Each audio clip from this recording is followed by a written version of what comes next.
Are you ready? Yeah, I think I'm ready.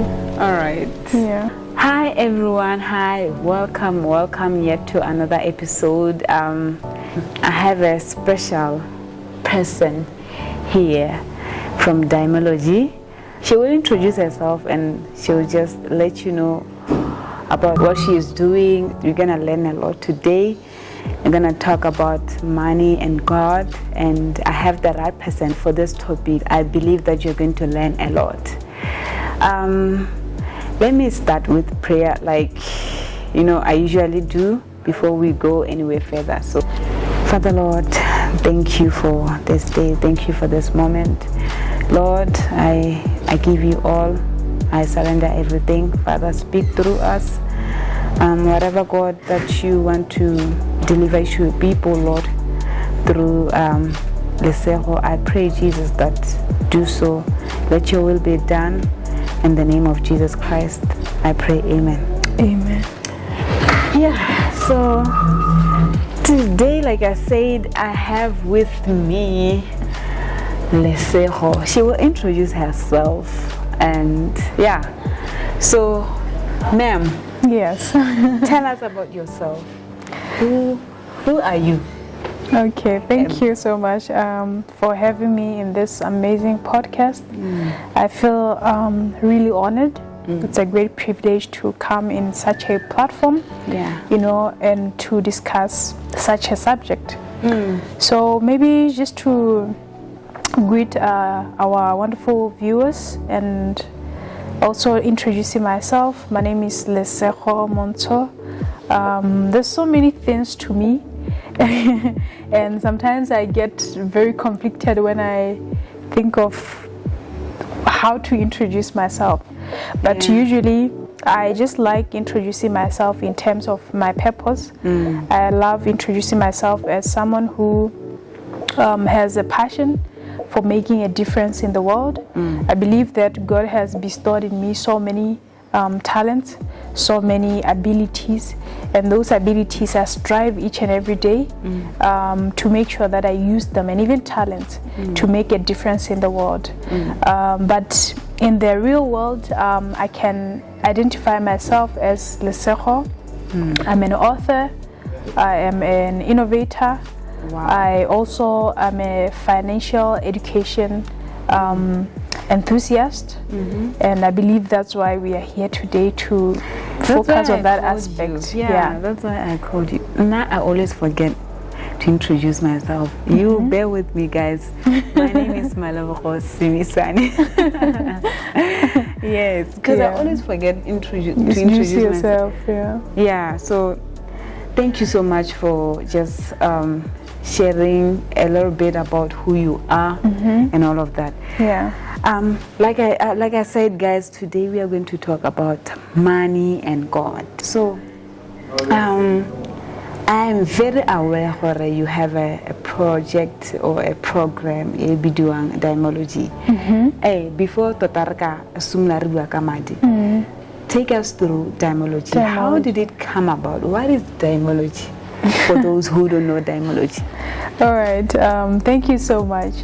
So this is very interesting. When you talk about Dimology, you're talking about something that is very close to my heart. It's like a baby to me. You know how a parent cherishes their child, and they have a very special bond with that child. So for me, Dimology is that initiative, is that project, is that program that has a very special relevance to me, because I believe that I started it with a mission, or with a vision rather, to solve a problem or to solve problems that we have as a society. Money is a very rudimentary aspect of our day-to-day lives. Everything requires money. For you to enroll in a university, you need money to pay your fees. For you to eat, you need money to buy your groceries. For you to stay well, you need money to pay your rent. For you to drive a car, you need money to gas up your car. You literally need money for everything. We need money for almost everything. So life today, you find that revolves around money. You get. So I felt like most people tend to ignore the importance of money, and or maybe they downplay the importance of understanding how money works. The concept of money. The concept of money. And in failing to understand how money works, we end up having problems that are caused by our lack of understanding in regard to money. The same way that the good book, the Bible, tells us that we perish, my people perish for the lack of knowledge. It goes on even to financial education. If you don't have the right knowledge about debts, if you don't have the right knowledge about loans, you just go and get any loan. You don't know the effects, you don't know the outcomes, you don't know the consequences that you are going to experience from the terms and conditions that you are subjected to by taking a particular loan. You don't know investment knowledge. You just go, you buy, you hear someone on the street telling you there's this investment. You don't even ask them, you don't even, because of your ignorance, you don't know if that investment that you are being invited to is a scam or a pyramid scheme, because of what? Ignorance. So I then created this platform called the Dimology as that initiative that comes as a solution to people in my nation, because I realized that our people are very vulnerable. Our people are very naive when it comes to money issues. And it's about time that we teach them real, practical, personal finance education, investment education, debt management, even in marriages. Families are breaking down. Of money. Partners are breaking apart because of money issues. Why? Because people don't feel comfortable discussing the subject of money. Yes. So the reason why, Gary, you are the right person for this discussion or conversation that we are having right now. Yes. A lot of us, even as Christians, we struggle with money. We don't give. Matata king, Madi. I've done that because thank you so much, and I was left with my daddy type. Next month. So because as Christians, we need to know how to handle money. We need to know how to respect money. We need to know how to manage money. Debting, and we don't know what to do. We don't know how to get out of those situations. So the reason for this discussion, I want most of us, if not all, learn the importance of handling money. I want Lesego to share with you knowledge about money, since you are also in this your project. It teaches about money, how to handle money, and the depth of financial literacy. Everything money, about money. Everything money, because we believe that money is broad, remember? When you talk about money, you're talking about aspects such as income generation, income making, income. You talk about earning, you talk about spending, you talk about giving, Money is not just about accumulating it, it's also about using it. Remember that money is supposed to be a tool that we use to serve us and to make our life easy. So the reason why you need to learn about it so that you can master it and send it and tell it where to go. Not it telling you where to go or bossing you around, telling you what time to leave work. Even when your body is weak, you just have to stay because money says the master. We shouldn't allow money to be our master. Yes. So this is going to be a very interesting topic, and Lesego, I know and I can see in you, or you are very you have passion for money. You want to build a nation or a generation, and I know that you're going to empower young people, Yes. Christians, young Christians. Yes. Ba eleng gore ba ja allowance, those ones who are still working, gore ba kgona go tshwara madi sentle. Yeah. So, kana madi ke pandemic. And this is a problem. I want you to tell me wena, how wena la ka wena. Yes.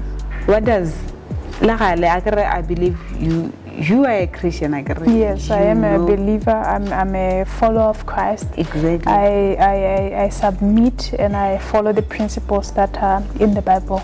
Yeah, so I'm a Christian who's not even ashamed to say that I'm a follower of the biblical principles. Yes. Just tell me, Hela, your opinion or your view, what you see, your view about money. Yes. Yeah, your take, Hela, about money. Wana madi ile Hela. Okay. Yeah. So maybe I should start from the misconceptions that people have about money. Money is psychological. I think you once heard me saying this.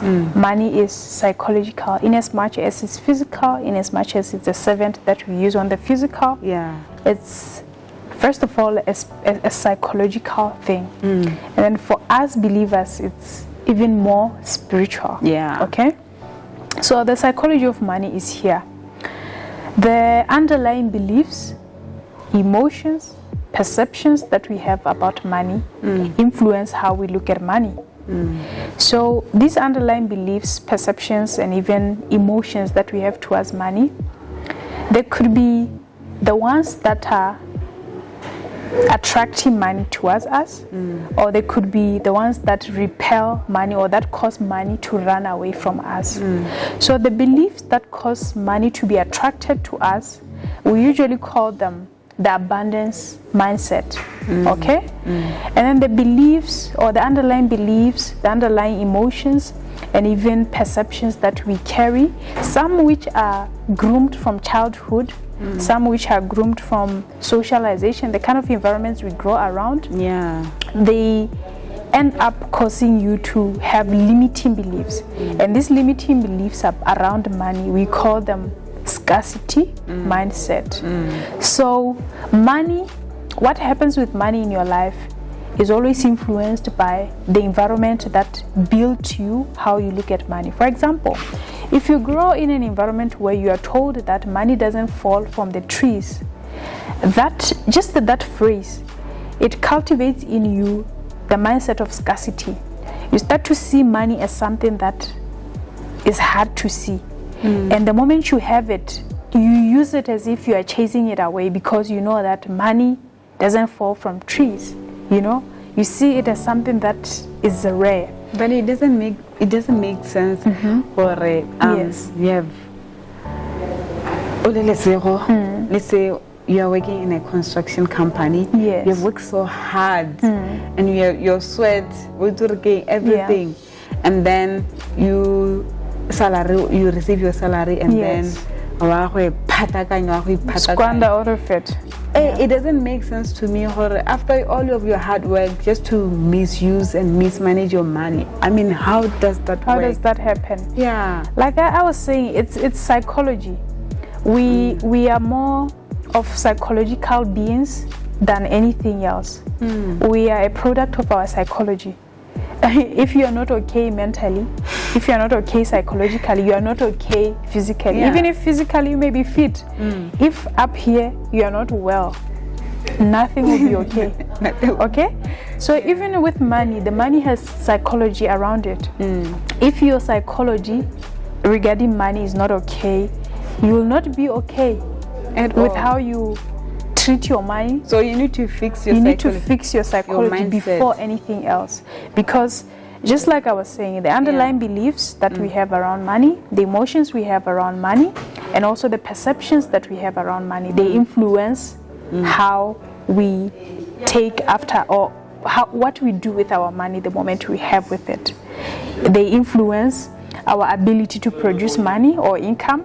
They influence our ability to spend our money, how we spend our spending habits. They go back to the psychology we have around money, and even how we use it, investment, goes back to the underlying beliefs, emotions, and even perceptions around money. So has a mind.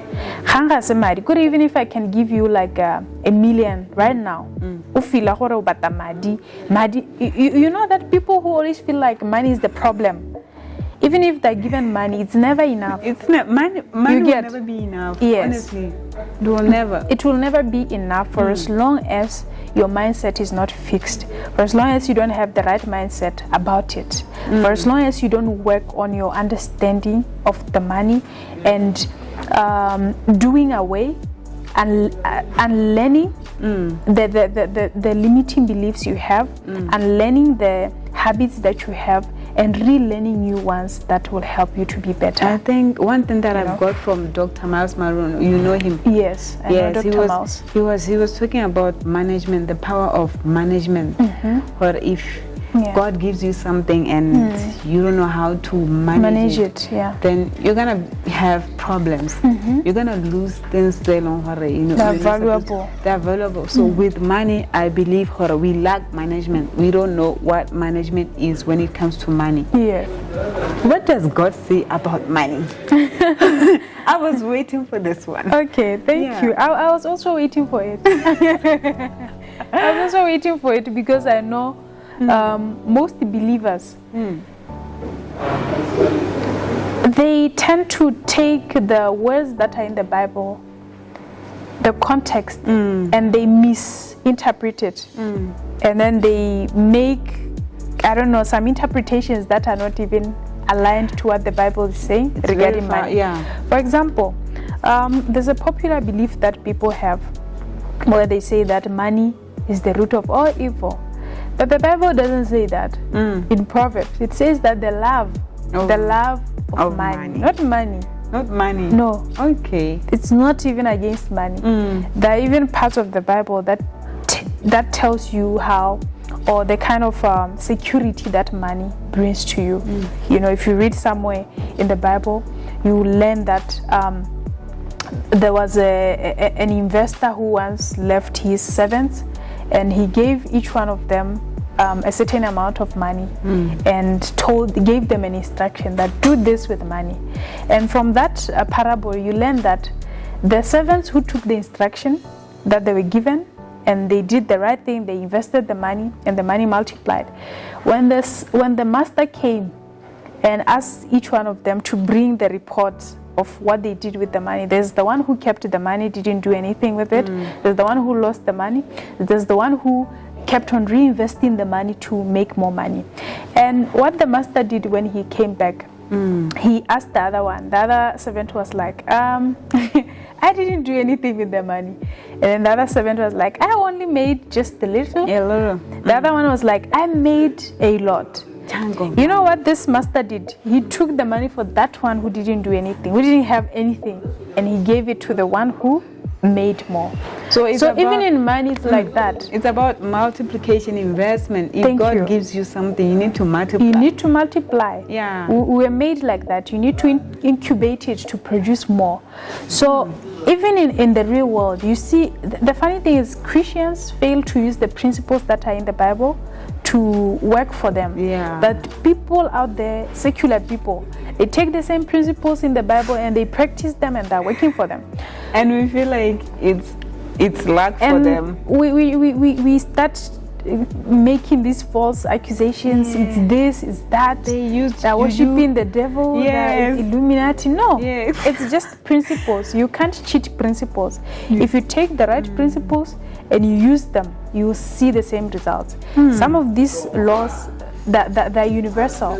You just need to use them, and if you use them just as they are, you'll see the outcomes or the results.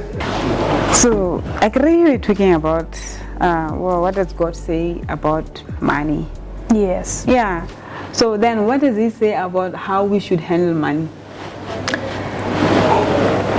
I think, because we don't know. I think one of the problems that the modern day Christian has is that the modern day Christian doesn't spend a lot of time reading or trying to understand God by reading the Word of God.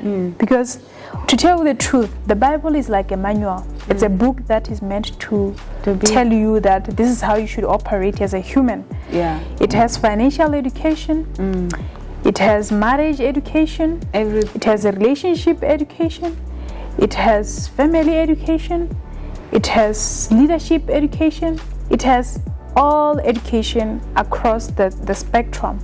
It's just that people do not make time to go and learn. All the answers are there. There's a book of Proverbs. That book, I think it's that book that will teach you everything that you need to know about wealth. You know, it will teach you about saving for the future. It will teach you that you don't use up all that you have. You learn to save for rainy days. All the education is there. Just that believers never make time to read the Bible. So the only assignment that I can give to a Christian who's watching this right now is that go back to the book of Proverbs and start reading. That's where you're going to learn all the knowledge that you need to learn. The basic one.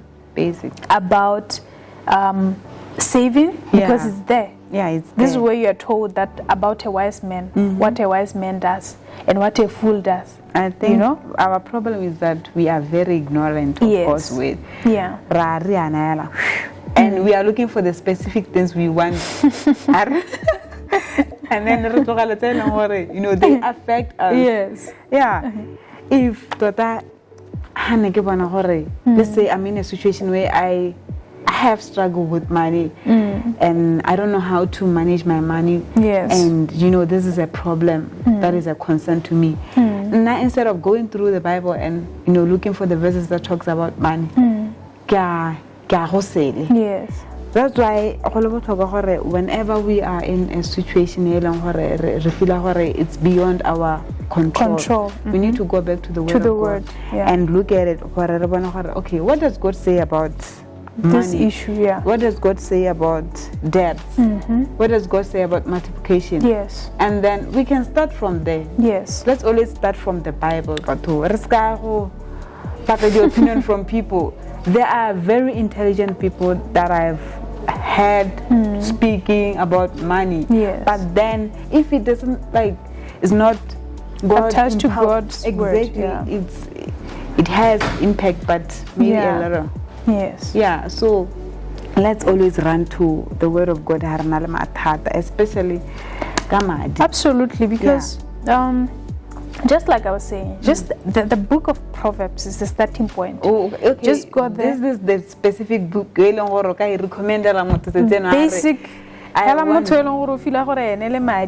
Toxic relationship. The book of Proverbs. The book will do this. It will not street talk you. It will not tell you nice things. To rebuke you first of all and make you realize that you need to be better. The book of Proverbs. It doesn't. It will tell you. It's very straightforward. When it says you will not go anywhere it exactly means that. The reason why I'm recommending this book, it works on the psychology. Remember that we were talking about the biggest factor and influencer of how we look at money, which is our psychology around money. These are underlying beliefs. These are underlying perceptions that we have, and even emotions that we have towards money, whether it's fear, whether it's the whole tripartite that forms what we call scarcity mindset. So this book of Proverbs will help you. It's like a sanitizer. It sanitizes you from that mindset of scarcity.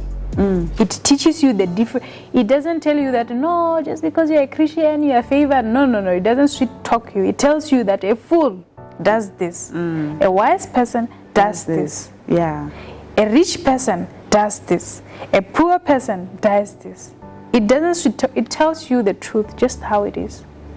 So from there, you are the one who makes a decision that, you know what, I think I want to be wise. I want to be wise. I don't want to be a fool because I've been a fool for a long time. Okay, not trying to offend you. Have you been a fool? Come on. Exactly. Because that's what the book of Proverbs says. It just uses these words. I'm not taking them from my head. From your head. That they're in the book of Proverbs. Okay, just a little testimony about how Wena used to handle money. How was it? How was your life with money? No taramadia. Okay, I think for me, just when I was a student, there was a time where, because I was staying on campus, I didn't know what paying rent was. And also, I've always been entrepreneurial. There was a time where I was selling my books here as a student. There was a time where I was running a publishing business. So even though I was a student, I was making a lot of money that even for a student... Yes, when a business lead. Even for a student, it's a lot of money. It's a lot of money. So sometimes when you are making a lot of money and you don't have like a lot of responsibilities, like paying rent, transport and all that, because I was staying on campus. So what I'll do with my money, anytime a craving for milkshake, your executive comes, you go. You know, because I have thousands of pullers in there, you know, from the business that I'm running. You know, if you by that time you did not open savings account. No, at that time I had a savings account. So if some of my clients pay electronically, I'll transfer the money there. But you know what happens? If you don't have the right mindset around money, you having a savings account doesn't do anything. You can still transfer that money back to your current account. Did you do that? Yeah, so when I needed something, I'll just invest that money back and be like, I know more customers are coming. I feel guilty too. Yeah. So these are things we do when we are ignorant about these matters. But the moment you start understanding, also it takes intentionality. The moment you start being intentional that you know what, I need to do better.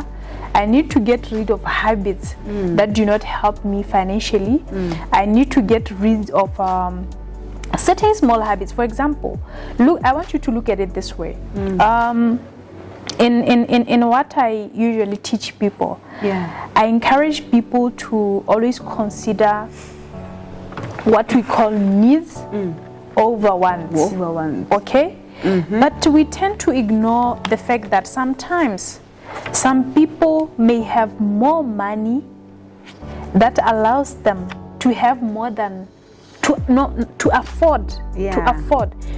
I usually like teaching people about the importance of understanding needs and wants, because to take care of your money, you need to first be clear on what is it that is a need and what is it that is a want. Okay, needs are things that are essential, that we need, that we need for dependence. We depend on for us to keep on going. And then wants are things that we desire, but it's not like we die if they're not there. Okay?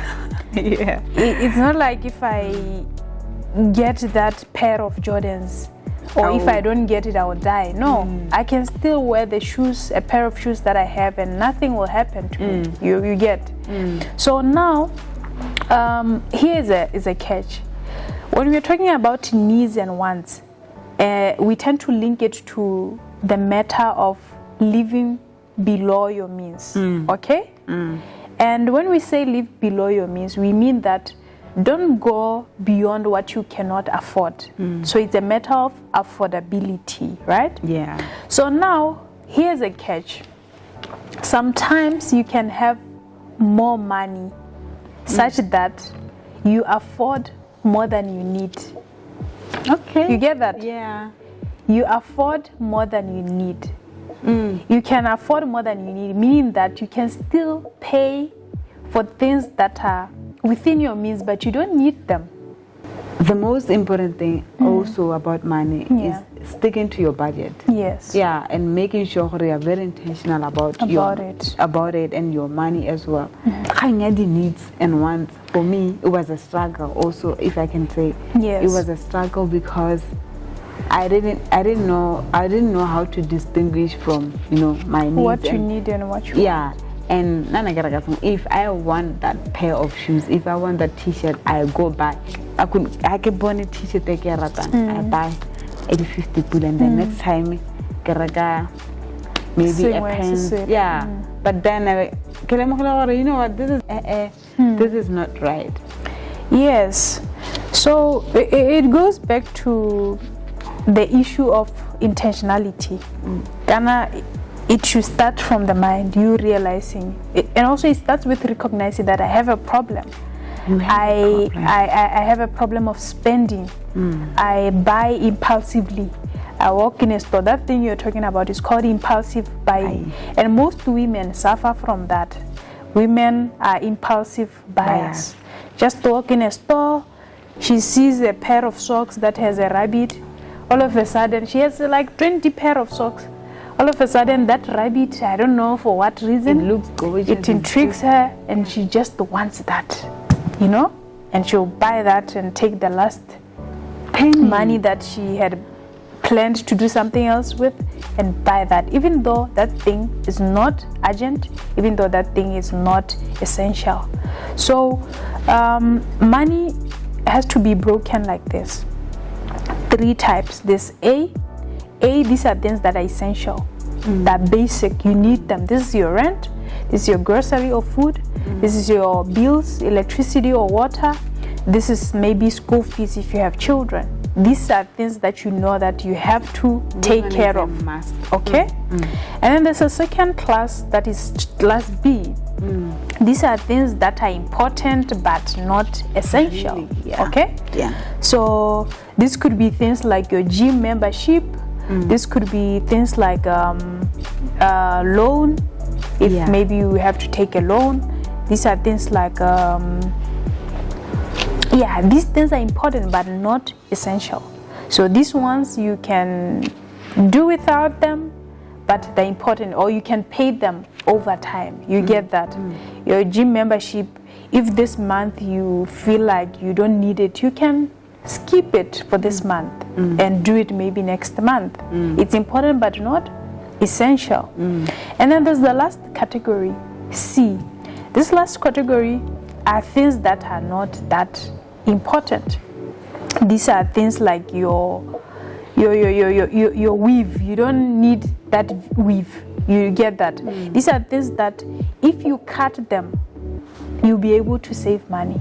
If you cut them out, things like eating out, you feel like every month you need to go out and eat out instead of cooking your own meals. You feel like every week you need to go for movies and things like entertainment. These subscriptions that people make, whether it's your social media subscription, whether it's your television subscription, money. These are things that they eat your money, but you don't realize they're not important, they're not essential. If you cut on them, you'll be able to save money. I'll give you an example. The reason why we are teaching what we are teaching right now is not to punish people.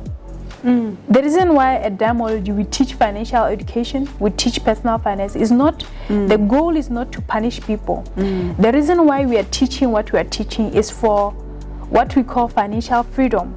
And what is financial freedom?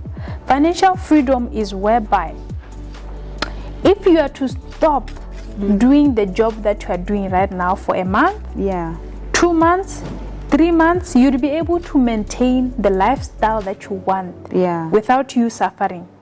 So the question is, if you are to stop going to your job, or if you are to be retrenched this month, will that lifestyle of eating out still continue?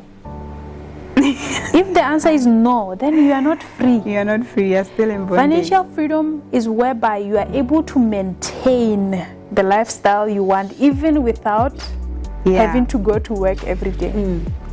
So if you don't have that, then you need to stop, because clearly you are not free. You are not free. You are dependent on that job.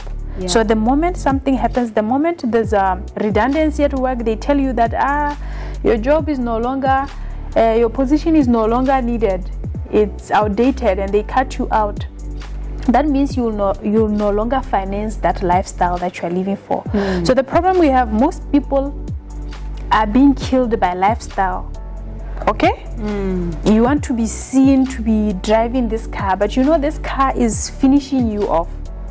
You know, you want to be seen to be eating at this restaurant, but you know that this thing is not helping me. And this is You want to be seen at work every day, going to your work cafeteria, when you can pack your own meal every day. That 30 pula that you spend every day, when we multiply it by 30 days and by 365 by 12 months, and then we multiply it by 5 years, if it's compounded, that's a lot of money that if you put it in your savings, by the time you retire, it would be maybe $1 million. Yeah. So these are things that people don't understand. The reason why we teach this is so that people can see the value of money invested today. Remember that in finance, there's a concept that we call time value of money. Time value of money, it's a concept that teaches us that, it's a principle that teaches us that 1 pula yesterday is not 1 pula today. Okay? In a sense that the value of money erodes over time. There's inflation this year. That's why, I'll give you an example. In 2020, when you walked in a grocery store with a 200 pula note, you would walk out of the store with a lot of grocery. You'll have bread, you'll have milk, you'll have coffee, you'll have your butter, you'll have tomatoes, you'll have apples with just 200 pula note. The same 200 pula today, if you walk in the same grocery store, you'd walk with maybe 2 items and it's finished. Why? Because the value of the note or the value of that money has been affected by inflation and other factors over time. So that's why in finance, this concept of time value of money is very important. And even at Dymology, we teach it, that people need to understand the time value of money. The money that you have today, if it's invested today, next year its value would have increased. So if I give you the same money next year or tomorrow, it's not the same money because the value has changed. Yeah. Yes. So with you, because I can say Yes. you are really into setting people free from financial bondage. Yes. And you have a lot of knowledge on money. Yes. I can see you are really unpacking a lot. And you know what? Yeah. By the way, she has a conference coming soon on April 27th. And I really invite you to come and receive this knowledge about money and be empowered about money. And now as moving to the next thing, I want us to talk about, there's money and then there's giving. Yes. Yes. I want us to touch on that. And before we go on that, I have a scripture. It's Proverbs 19 verse 17. Let me read it. Proverbs 19 verse 17. Yes. This is NIV. It says, whoever is kind to the poor lends to the Lord. Yeah. And he will reward them for what they have done. We talk about money. Yes. We talk about giving. We know what giving. We have, as Christians, we have responsibility of taking care of the poor and the needy. And you remember the time when we were at that mall, the Fields Mall? Yes. And there's someone who passed and asked for money. Yes. And I want us to touch on that. Yes. Giving is not a bad thing. It's one of the principles. It's actually a human thing. It's a thing that we need to practice as humans. Giving, it's because when you give, you show love. When you sharing and giving, these are things you do when you love, right? So there's nothing wrong with giving your brother when they do not have. But as people, we tend to abuse this thing of giving. We tend to abuse this thing of giving. Remember that the same Bible that we are discussing right now, it tells us that you should not give someone a fish. You should rather teach them how to fish. Wow. So You remind me of Peter in Yes. the book of Acts, Yes. when he was going to the temple, Yes. and he found this beggar, and then that beggar, when he was just about to pass that beggar, the beggar said, please Yes. give me something, give me money. And Peter said, I don't have silver and gold, I don't have, Yes. but I'll give you healing. Yes. Yeah. So I got a revelation around that scripture to say that sometimes we need to be given knowledge, or we need Yes. to be delivered so that we can Perfect. receive our breakthrough. Perfect. That beggar really needed to be healed so that he Yes. may get up and go and find money, or go and find and make Exactly. that money. Exactly. So yeah, What people need is the financial knowledge. and yeah, and What people need is skills development. Get a skill and then use that skill to earn money. In finance, we have things that we call non-financial assets. These are things like your talent. These are things like your hobbies. These are things like skills that you have. It can be a skill, a simple skill like baking. If you know how to bake, why don't you make 100 muffins and then you sell them, and then you deliver them to people who have who have events and they need to Yeah. feed people. If you have a skill like teaching, why don't you get kids and start teaching them and you get money from that? If you have a talent of making people laugh, why don't you have a comedy session and then you invite people to come, you make them laugh and they pay you for that talent that you have? These are called non-financial assets. There are skills, there are talents that are bestowed inside you. How do you monetize them to make yourself money? I think even Luana Kanya giving, and those people will always encounter Komolong Yes. asking for money. I think what we should do, instead of you giving that person a tupula, you tell that person, or can we say, Rihanna, why don't you start? Yes. You know, maybe, and I understand for some of them are going through a lot. Yeah. But how long are you going to always give the person the money? And same day, every day, and It's wrong to give people money because when you give someone money like that they did not earn, you are telling them it's okay, continue. Exactly. You are empowering them to continue doing that.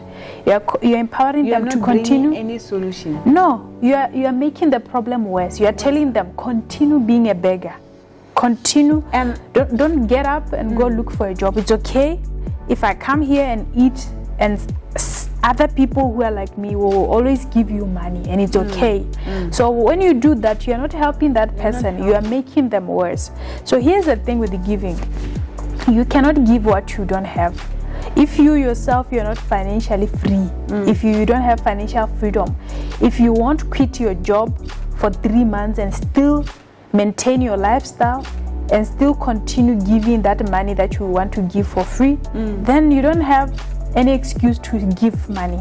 You can't give what you don't have. You can't pour from an empty cup. so You remember that? Yeah. So Yes. we need to be empowered first before we go out Empower there. yourself before you empower other people. And They say charity begins where? At home. If you yourself, you can't help yourself, why then do you have to Yeah, give? it's like you like that. are just an hypocrite. Yes. The reason why I keep going back to that, the khanta, people asking for money and all of that, Yes. is that I've seen it's very necessary for us like what Peter did about what he did with that beggar. It really inspired me. Yeah. It really, because I remember Kiliko Rail Park, I was coming from stairs, and I saw this beggar and he was lame, and then I became mad. Keep on trying to understand. Okay, what happened to you? How did you come here? Okay, how long do you think you're going to be a beggar? And what are your intentions? What do you want to do?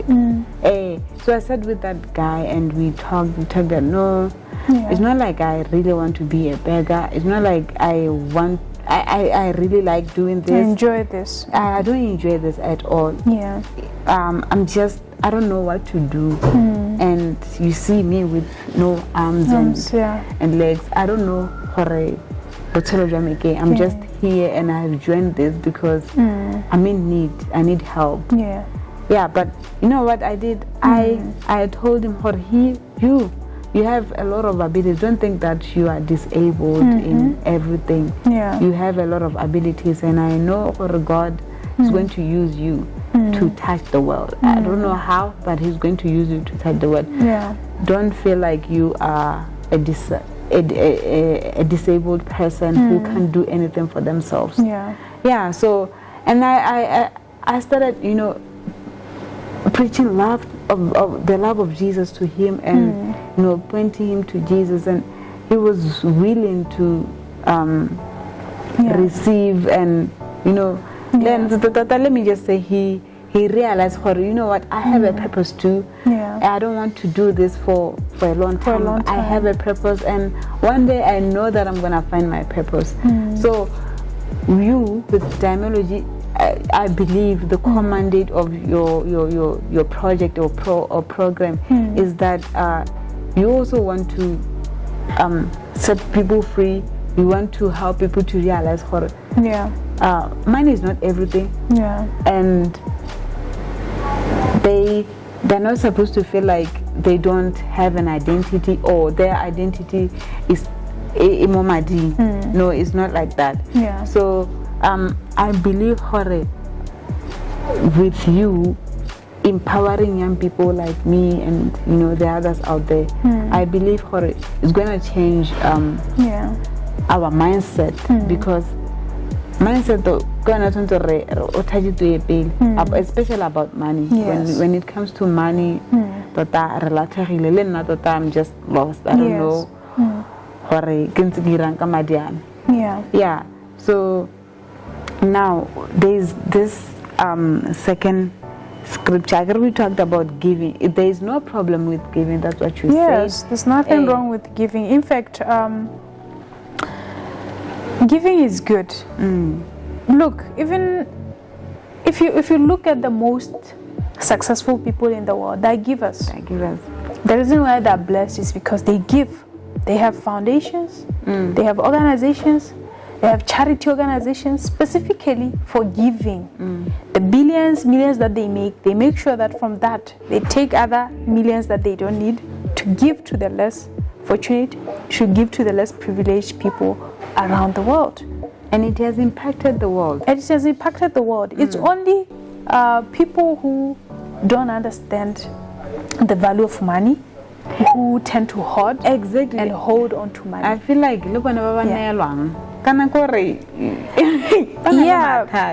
Yes, if you're in the receiving end, it could be that, listen, if most of the time people who are given things for free never see the value of that. You get that? Anything that you are given for free, you will not know its value. So the same applies to being given something for free. If you are in the receiving end, you won't see the value of that thing. I believe instead of me coming to you and giving you 100, like this is money for lunch. A beggar. I believe for you to get this plate, that's how you're going to get this. This plate, bereka, like millions and millions and millions. But how say to madia generate yang? So I believe like empowering people just before let's just empower them. Let's give them money skills first. Because listen, money skills are important. Like I mentioned earlier, that in money skills involve things like income generation. You learn how to make that money that you want. You say you want money, you learn that, I can play soccer. Okay, that means I can teach other people or become a fitness trainer. Any talent that you have can be monetized. So the moment you have money skills, you start to see opportunities instead of seeing problems. The people who see problems everywhere are people who have not allowed themselves to develop that financial side of being able to see opportunities in problems. If you look at the most rich people in the world, what made them rich? It's problems. They were able to identify problems and be like, oh, there's this problem of communication. So I'm going to make this platform called Facebook. And Facebook, I'll use it to... They didn't even think about money, first of all. They thought about solution. And the solution brought them money, you know? The people who invented cars, they thought about the distance that people have to travel for days for goods and services to move from one place to another. And someone like Henry Ford sat down and thought, you know what, maybe people need something called a car, and invented that. And right now we are just driving these cars. We don't know how they came about. And that's what's making the Ford company rich. It was a solution to a problem. So people who make who see solutions for every problem are the ones who create wealth and are able to make income. I think that's what we need as Christians. We really need to be delivered. And I thought to spirituality, and we really need to be delivered. But listen, here's the funny thing. People think that, especially Christians, they think that the deliverance is that one of people vomiting and all that. No, the biggest deliverance that you need is that one of the mind. Exactly. And how do you deliver your mind? Through knowledge. Simple. Exactly. Yeah. So if you don't put knowledge inside your oblongata, then even if your pastor can make you to vomit 100 times every Sunday, you keep vomiting until I don't know how old you'll be without any change. So the deliverance, I'm talking about deliverance of mindset, because our mindset towards money is just crazy. And we need knowledge back home. We need knowledge about money. Like what we have already mentioned, ignorance. Ignorance. We have technology, we have internet. We can research about how to save, how to budget.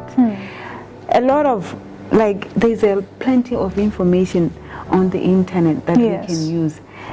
And we are going to always find ourselves in the same cycle of, financial bondage. Vicious cycle. And we'll never go anywhere, but and I believe also you need to have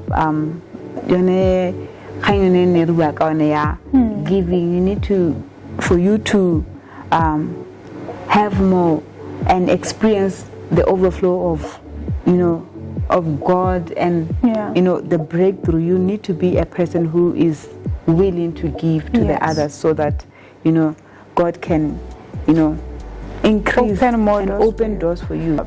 One of the richest tribes or a group of people in the world is the Jewish people. Okay, the Jewish people, we are talking about the people who have what we call Judaic laws. Those are the laws that they study, or they use principles from what we call Judaic laws. So the Jewish people have a book that they follow. It's called the Torah, which also is part of the Bible, right? So the principles that are in the Torah, just from age 3, a Jewish child is taught the principles in the Torah. And some of those principles cover financial education. Okay? So in that education, in fact, there's a book that is called The Sages of the Talmud. Okay? It's a book that people should go out and look out for. It covers these principles that I'm talking about from the Jewish culture that are specifically on their financial literacy. So now, what happens in the Jewish culture? When a child is 3 years old, they're taught financial principles or financial education. They're taught, there's a concept of 7 jars.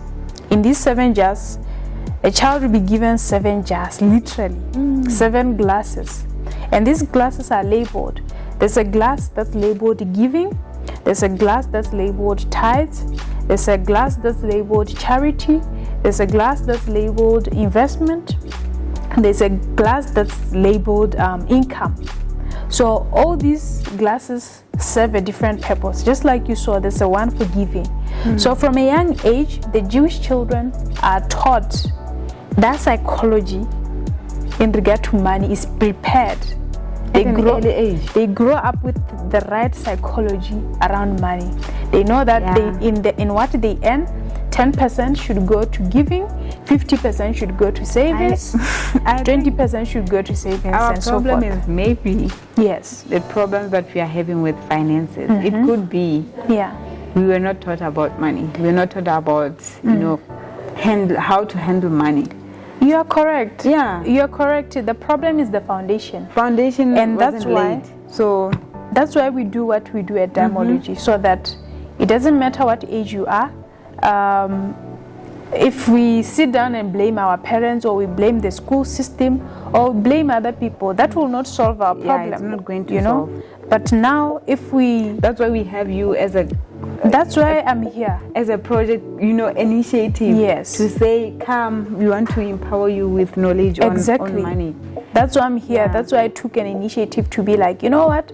I think I'll start to teach and educate my people about financial matters. Why? Because other people use the platforms they have to complain that the school system has failed them. And then what will happen after you complain? Nothing. I think an idea is coming to me right now. Yes.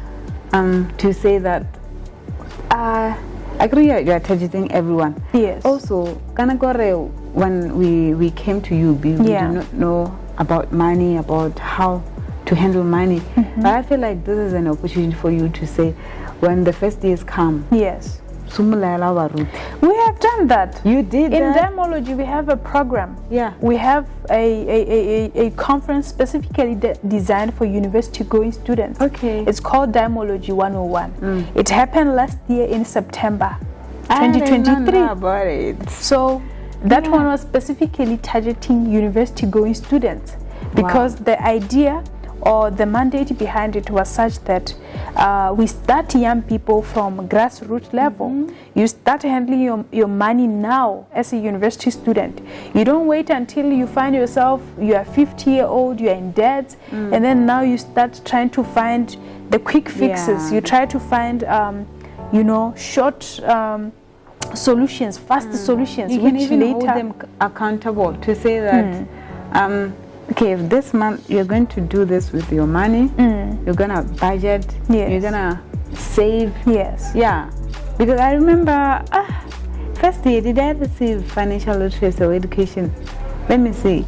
The only people who came to us were the FNB people. Yeah. Banabare, they want us to open the savings account. I don't know what the guy, they did not. Yeah. I don't know if they came back to us or what. Yeah. But then you know what, because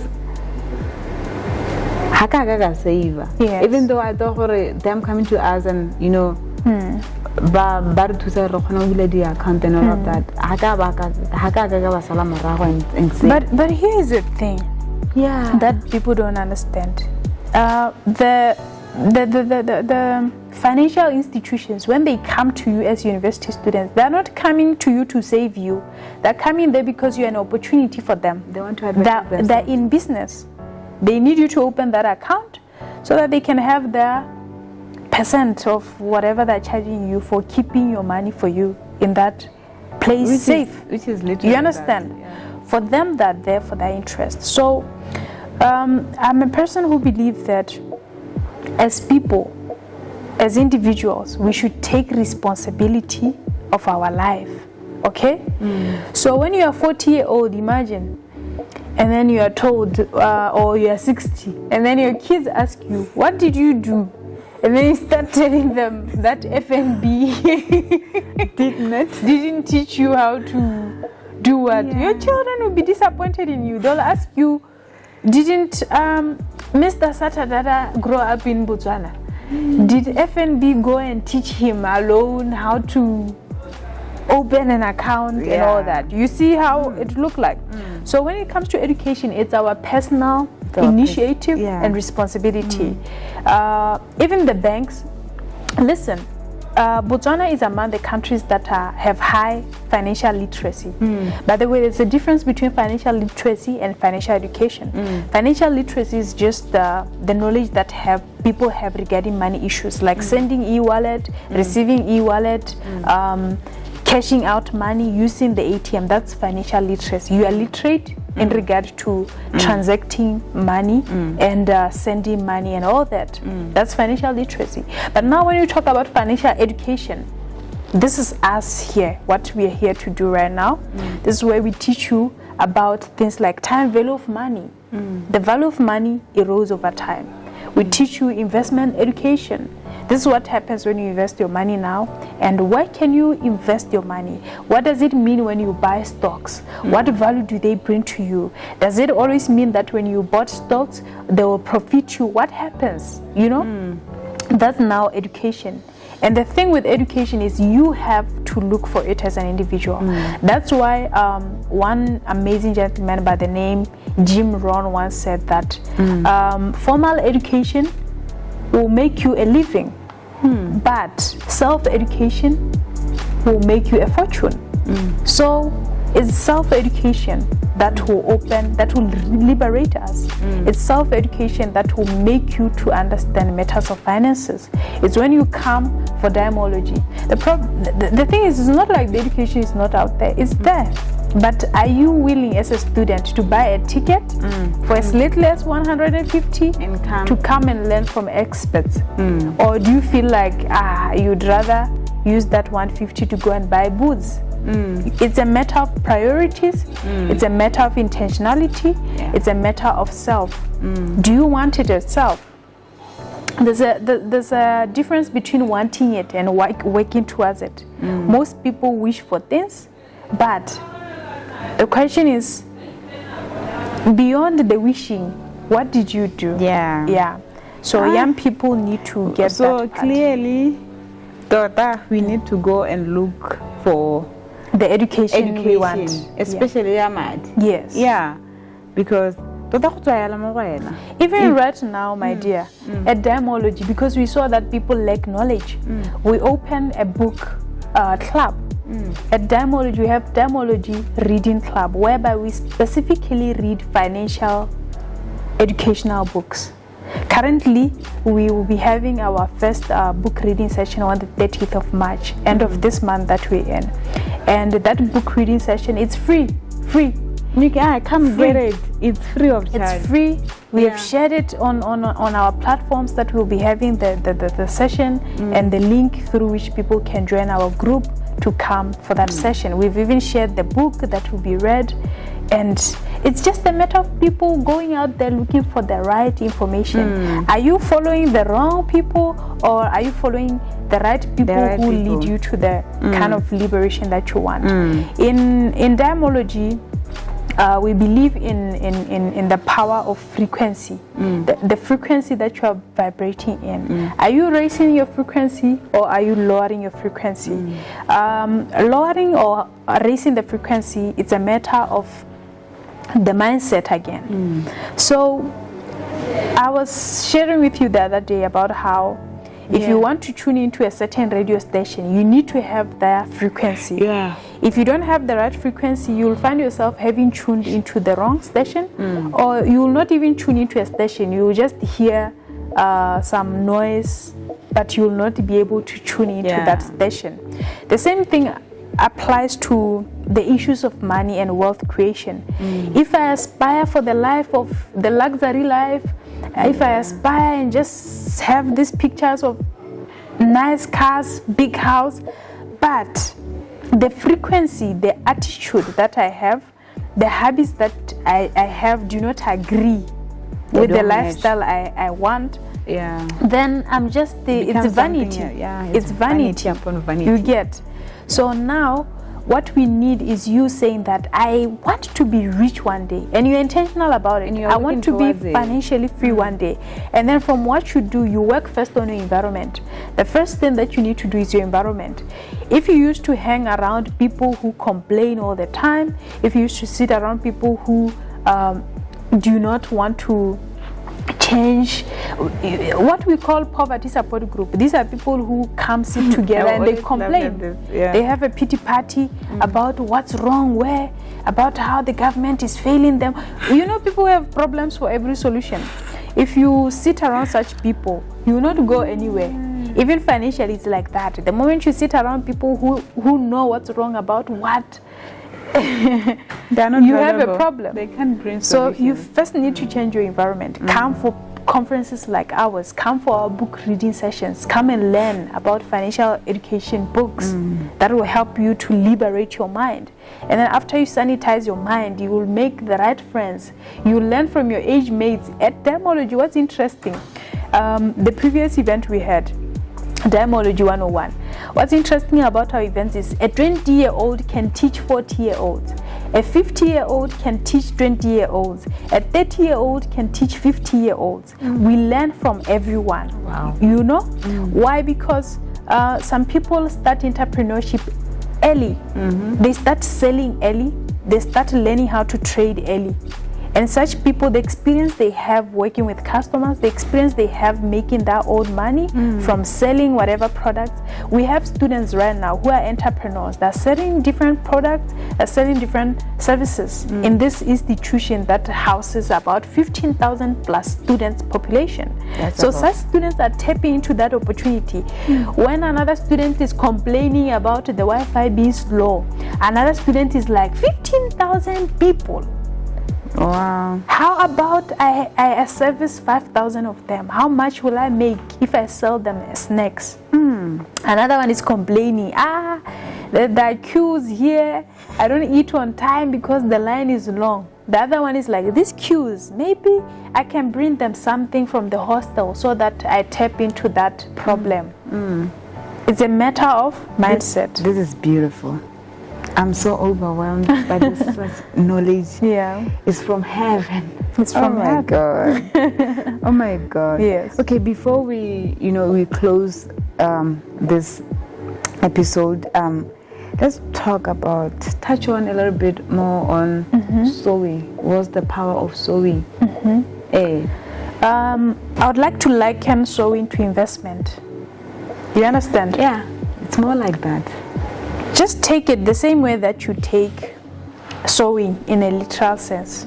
If you take a seed, I recently started a tree planting hobby. Really? So in January, I was intentional. I was like, I want to plant trees this year. Some I planted them for a campaign that I have for my climate action endeavors. So I took mango seeds, and then those mango seeds, I dried them. That was in January. And even some of my students that I teach, they had like mango seeds, and then I asked them, can you bring me those mango seeds? And I dried them. And then from the 11th of February to the 19th of February, I started planting those seeds for mango. And I believe this morning, if you saw my status, you saw that about 9 of my mango seeds have sprouted. And one of them has grown. The beautiful thing with the mango is sometimes in one seed, 3 trees can sprout from just one seed. You can imagine. So now, let's go back to the matter of sowing. Yeah. Sowing is an investment. The time that you use to put that seed in the soil, the water that you put in the soil, the practices around the sowing process. At the end of the day, there's an expectation that something will come out. Yeah. The same thing applies to sowing. You sow because there's something in your heart that maybe you want God to do for you. So when you sow with the hope that God, I'm putting this money into your mission, or into your ministry, or into whatever that you're doing, with the hopes that God will bring you the desire that you have. So I think I want people to look at it like it's an investment. It's an investment. Yeah. But you need to sow with intentionality. You don't need to sow. Also, here's another thing. I think also sowing is a thing that we need to look at it with wisdom. Yeah. We don't need to think of it like you are sowing and automatically God is like a machine that every time you sow, He throws out whatever you want. No. Even if you sow, whereas you don't follow the principles that God has given, it's a waste of time. Yeah. It doesn't matter how much you sow. Even the Bible talks about sowing in this way. That Yes. it says, 2 Corinthians verse 9, chapter 9, I mean, verse 6. It says, remember this, a farmer who plants only a few seeds will get a small crop. Few seeds. Yes. But the one who plants generously will get a generous crop. So investment. So you are talking about investment. Yes. As my level, you advising me on investment. Invest way. What is it that I should invest? This is something that people need to understand about investment. In finance, the reason why we do what we do is because we realize that there's a lot of ignorance. The reason why people become victims of scams, pyramid schemes, all sorts of scams. You saw last year how there was another scam that was called what? Ecoplexus, where people put money in there. Even the people that we least expected, they were victims. They took loans for Ecoplexus, a scam that they knew nothing about. So now, here's the thing. It's a rule of thumb. Do not invest in anything that you do not understand. Exactly. Most financial educators will tell you, don't invest in what you don't understand. The fact that you don't understand something means that you don't have any reason to invest in that thing. So if your understanding of a thing is not satisfied, do not even put your money into that which you do not understand. So it's important for us, it's very imperative that we get understanding first. Why are you investing in the first place? Yes. And what do you want from that investment? Yes. Forex is a skill. Remember, it's a skill. It's a skill. It's trading. It's what's the name? It's an advanced form of trading whereby you use I'm looking for the right word, but I'll find it. So this is a skill. Just like you go to class, you learn your calculus. Even forex trading is like that. So now the problem is with people who do not want to sit down and take a class. Even forex has something called a demo, which is like an account where you learn slowly how to do the trading. But most people want to skip that part and go to the part of what? Money. Getting money. And sometimes the reason why they want that fast money is because they see people who do not even make money from trading itself, showing off, flaunting to them, to attract them so that they can bring money to them. Scammers mostly. Yeah. And then you go to a scammer tells you, bring your money, I can trade for you and make you money. Nah. And then you want to, why don't you learn the skill yourself and trade for yourself? Yeah, please. Why do you want the fast lane? Please don't go for fast money. Yes. You get in trouble. So you really get in trouble. The funny thing is, even in stocks, you will not hear a broker saying that, let me buy shares for you. No. You sit down with a broker, and your broker tells you the kind of shares that are available in the market. They tell you the prices, and then you, as the investor, you decide that I think I wanted the beta one. Right. I think I want this one. I want this. There's an issue, carry type. Yes. I keep saying this, that the reason why is because there's this misconception about tithing. Yes. That pastors steal people's money. It's like, you are forced to come and give, but you are not forced to give. What can you say about tithing? Because the Bible also mentions tithe. that we should give 10% of our, our salary? I think most misconceptions that are happening in the Christian world come from lack of understanding the word. Okay, both, it could be from both sides. You should understand that even in today's world, there may be pastors out there who know the Bible, who have gone for theology studies, but their intentions are not right. So such people will take advantage of the ignorance of the majority. But I don't think pastors are stealing money. There must have been something unless yes, obviously there's no like smoke.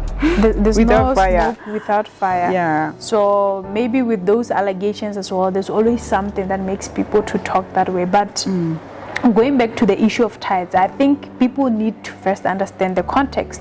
What are tithes, first of all, in the context of the Bible? Remember that also Bible has revolved with times. The times when the whole concept of tithes started, what was happening then? We need to understand the what do you call it? The origins of tithes, how it started. You'd find that if maybe we go deep into studying tithes and how they came about and what at that time when the subject was discussed, you would be shocked that maybe if we study the word well, maybe we don't even have to pay tithes today. Exactly. Just that people don't have understanding. People don't want to read the Bible. Knowledge. So they end up practicing something.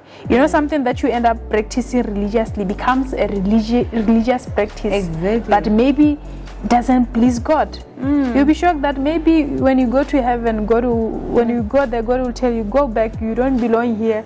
You were paying tithes, but me, I didn't even tell you to pay tithes. You can imagine us being I'm just saying. I mean, guys, context. Knowledge is power. Knowledge is power. Yes. You can it could be that context-wise. So, guys, for that time they had to pay tithes. The word, so that we understand certain things. Revelation. Revelation. Because even the Bible says that things that we think they are right in in the sight of God, whereas in the sight of God they're just not absolutely nonsense. And it's a matter of revelation. That's why you can find pastors today who some are saying that tithes are not necessary and some are saying are necessary. But also tithe is not only in the form of money. Yes. It can be you giving your That's why I'm saying context. Back then, what were they paying with? Yeah, what were they paying with? Yes. So, but do you really need to What if tithes today in the world of innovation is me making an app for God? And God's children are using it to do a particular mission. I'm just saying, because it's a matter of evolution. At that time, this was the value of things. At this time, gold standard, this was it. So and as today, we are in AI, maybe it's something else. I mean, you're just pointing it out so that we may think about it. Yes. Yeah. So, but then, with tithing, like you said, why are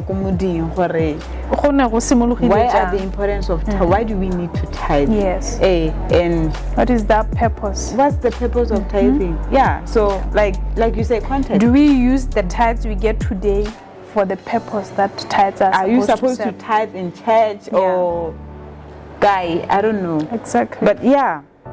So even the money, what do we use that money that we collect for? Yes, based on context. Yeah, you are right. You are absolutely right. So one last thing about money. Do you feel like you have been financially set free? Personally, I won't say I'm financially free, because like I was saying earlier when I was describing financial freedom, financial freedom is whereby you are in a position where you can leave your job, the job that you have right now, you can leave it and you still, maintain the lifestyle you have. So if I can leave whatever, whether it's a job or a business that I'm doing currently that brings me income, will I still be able to live my life normally, or some things will be affected the moment I stop to be actively engaged in that? Okay. So financial freedom starts the moment where you have assets, you have things that even when you are sleeping, they're generating you money, and that money you can use it to carry on your other activities around your life. So this is how financial freedom looks like. Like when you know, even when you quit your job, you are sustained. You are still sustained. You can maintain the lifestyle that you want. Hello, wena motho elong gore malatsi othe o batla gore o bo nwa some expensive beverage. The question of financial freedom is, will you still maintain that if the business that you are actively engaged in or the work that you have to show to your 9 to 5 stops for the next next 2 months or the next 3 months? Okay. And for most people, the answer is no. Guys, clearly we need to get knowledge on money, on finances, because if we don't get that knowledge, let allow the money to be our master. We know what the Bible says. We shouldn't let or allow the money rule over us and become our master, because when it becomes our master, we forget about God, we forget about our purpose. Now we are living for it money. Becomes your God. You worship it. So all the time you are thinking about money because you can't manage it. It should be the other way around. You should have control. You should control your money, not it controlling you. Guys, there's a lot of and knowledge that needs to be learned here from this lady, and I believe on the 27th of April you're gonna come in large numbers to hear and to receive financial education, to be set free. And because most of us, we are in financial bondage, pursue our purpose, and we don't want that for ourselves. And we no longer live for God. We are now, our attention is on money. Mammon is our God. And God doesn't want that. Once you make something an idol, it becomes an enemy to God. And you don't want God's wrath to be upon you. You know how God feels about idols, and money being our idols is just not a good place to start from. So thank you so much for sharing all about Dimology. I'm hoping to see you, and you need to come to this Dimology conference, because it's going to change your life. It's going to change your entire life, your perspective about money, about budgeting, everything. And I believe after receiving all the knowledge that you need about money, you are not going to be the same again. And when I met Lesego, I'm just praying for Mudimo, all the wisdom that you need to share with the world out there. We open our minds to see and to see the importance of money and how we need to handle money with respect. Just you talking, this person has, a researcher, and you are motivated, because you have been motivated, and you want the world also to know it's a high time you stop living for money, but it's a high time you start being educated about money and make money, so that you become kingdom builders as well.